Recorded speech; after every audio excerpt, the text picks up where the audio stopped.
759 personnes ayant intégré la fonction publique entre 2002 et 2012 menacées d'expulsion. C'est ce qui ressort d'une opération d'authentification des arrêtés d'admission aux différents concours d'entrée à la fonction publique menée par le ministère de tutelle. Sur les 759 personnes convoquées à justifier leur situation administrative, seules 139 personnes ont formulé des réclamations.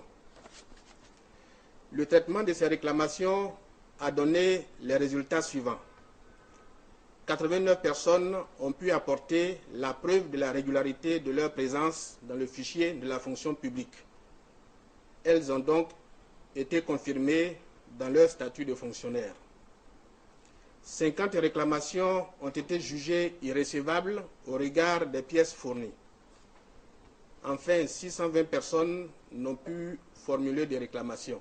Et pour permettre à ces personnes de justifier leur entrée régulière à la fonction publique, une vaste campagne de communication a été effectuée 4 mois durant au travers des médias. Au terme de cette deuxième opération, qui a porté sur un total de 670 personnes, c'est-à-dire les 620 plus les 50 cas jugés irrécevables, 42 personnes ont été rétablies dans leurs droits après avoir justifié leur statut de fonctionnaire. Les 628 personnes restantes n'ont pu répondre à l'appel.